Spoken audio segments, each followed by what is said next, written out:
আসসালামু আলাইকুম রহমতুল্লাহি বারাকাতু। রিপন চিশতি সুফিজম চ্যানেল থেকে আপনাদেরকে জানাই আন্তরিক মোবারকবাদ এবং ভালোবাসা। সকলের প্রতি আমার ভালোবাসা রইল, আমার গুরুজির প্রতি শ্রদ্ধা এবং নিবেদন রইল, এবং সকল তরিকতের ভাই বোন এবং যারা পীর মাশায়েখ আছেন সকলের প্রতি আমার ব্যক্তিগত সালাম। আজকে একটা বিষয় নিয়ে আলোচনা করব, যে বিষয়টা হলো নিজের একটা পরিচয়। যে পরিচয় যা একজন খাঁটি মুসলমান হতে হলে যে প্রাথমিক পর্যায়ে চারটা বিষয়ে জ্ঞান থাকা প্রয়োজন। যে তথ্য জ্ঞান এবং দর্শনের প্রয়োজন, সেই সম্বন্ধে একটা আলোচনা করব। একটি দর্শনের বিষয়ে আজকে আলোচনা করব, অল্প শর্ট করে আমি ভিডিওগুলো দেব, আপনারা অবশ্যই জানবেন। আজকে যে বিষয়টা নিয়ে আলোচনা করব তা হলো আত্মদর্শন, আত্মজ্ঞান বা আত্মপরিচয়। জেনে রাখা উচিত, যে দৃঢ়ভাবে বিশ্বাস রাখা উচিত, নিজের পরিচয় লাভ মানে মহান আল্লাহ তাআলার গবেষণামূলক জ্ঞান এবং বোঝার এবং উপায় এবং চাবি। তাই তো আল্লাহ পাক বলছে যে মান আরাফা নাফসাহু ফাকাদ আরাফা রাব্বাহু। যে নিজেকে চিনতে পেরেছে সে আল্লাহ তাআলাকে চিনতে পেরেছে। যে ব্যক্তি তার নিজের অস্তিত্ব এবং ব্যক্তিত্বের মূল রহস্য জানতে পারছে, সেই ব্যক্তি মহান আল্লাহ তাআলার অপার মহিমা এবং অসীম ক্ষমতার লাভ করেছে।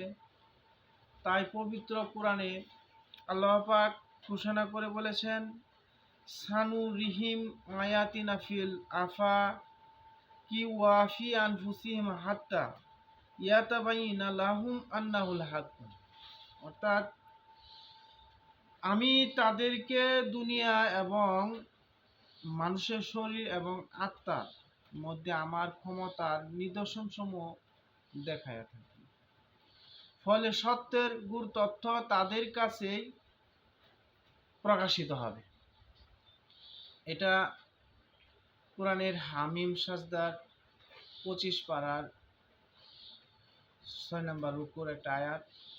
যে আয়াতটুকু আপনাদের সামনে উল্লেখ করলাম, খুবই গুরুত্বপূর্ণ, অত্যন্তপূর্ণ একটা আয়াত। এখানেই আত্মদর্শনের সম্বন্ধে আল্লাহ পাক ঘোষণা করে বলেছেন আত্মজ্ঞান সম্বন্ধে, যে সৃষ্টি জগতের কোনো পদার্থই নিকট তোমার নিজের শরীর অপেক্ষা অধিকতর নিকটবর্তী নয়।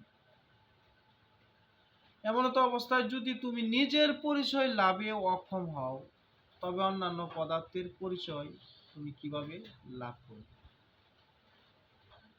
এর জবাবে হয়তোবা তুমি বলতে পারো, আমি তো আমাকে বেশ চিনি।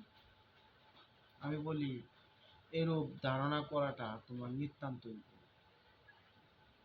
কারণ নিজের প্রসঙ্গে মোটামুটি জ্ঞান লাভ এবং মহান আল্লাহ পাককে চিনার চাবি উপায় হতে পারে না। কেননা এরূপ জ্ঞান তো নিজের সম্পর্কের পশুদেরও আছে। দেখেন, আপনি পশুদেরও আছে, তাদের নিজের বাহ্যিক অঙ্গ প্রত্যঙ্গ, হাত পা মুখ এবং মাংসপেশি ইত্যাদি চিনে থাকে, সমস্ত কিছু চিনে থাকে। তোমার অভ্যন্তরীণ কিছু বলার কিছু কিছু উপলব্ধি করে থাকে, যেমন ক্ষুধা লাগলে আহার করা, ক্রোধ হলে অন্যকে আক্রমণ করা, এবং এরকম পশুরাও করে। এই ধরনের সকল জ্ঞান, সকল কিছুই পশু সমকক্ষ।